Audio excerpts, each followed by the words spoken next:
So a few years ago I bought a 2017 Reactor, and as soon as I sailed it I thought this was an amazing board. I had my Reactor, was sailing, come out of the water, and I ran into Danny.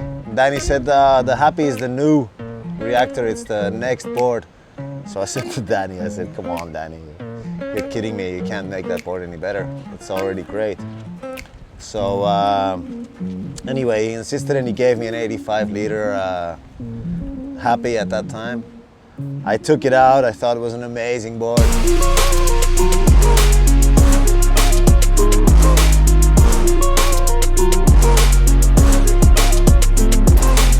That just had a good feeling on the wave. It's so easy to sail, and also when you're trying to slow down, it still stays in the plane.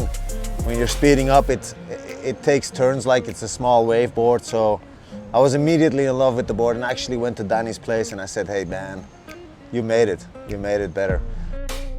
And I have to say the 85, the 95, the 105 and the 115 all act exactly the same on the wave. The boards are extremely maneuverable. They're true wave boards, and obviously the big difference is just floatability. If you're a 95 kilo guy like me and you want to sail 18, 19 knots, the 115 is your board because you can just stay above the water instead of standing in the water until your knees. So I would say for anybody who's sailing the European conditions like we have, where it's not so much down the line, where you need to keep the speed and you need to be able to slow down, I think the Happy is definitely your board.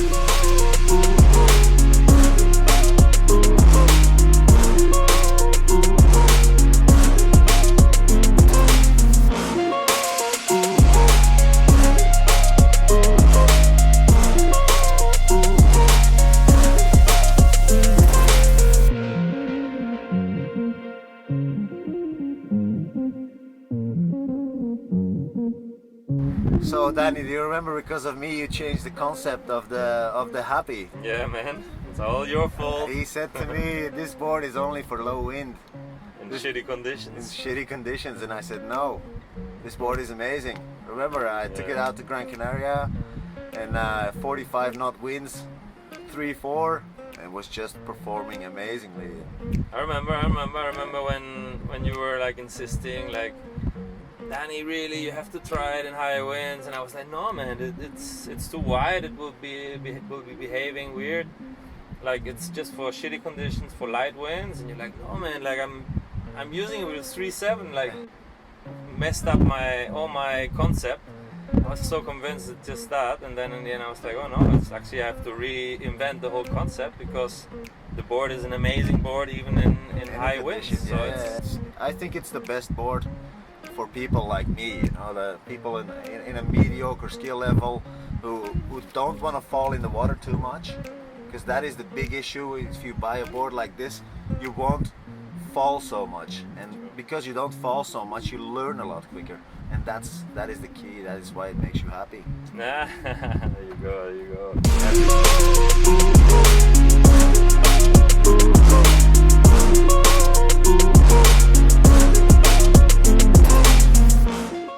Yes, I know that was an advert, the Bruch Boards Happy, but I was watching it.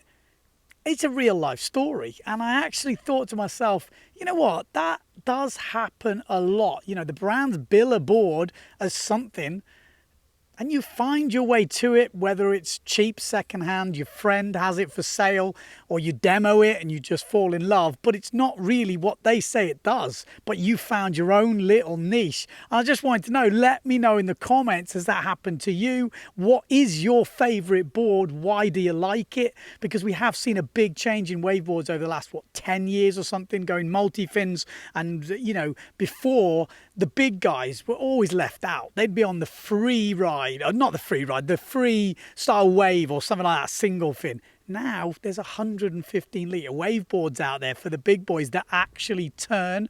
Some of the lighter guys I'm seeing around here in Portugal are going bigger, like much bigger. You know, 70 kilo guys on a 90 litre board still turns, so they're able to get from A to B really quick. So like I said, I just thought I'd use that sort of video as a little example, because obviously that guy, that came from a true life situation where he's like, you know what, I really love this board. This is doing everything that you actually said it wouldn't do. But for me, it's working perfectly. So let me know in the comments, what's your favorite board? Why do you like it? And maybe it'll help other people out there. Stay tuned to the channel. I'm just getting packed for Tarifa.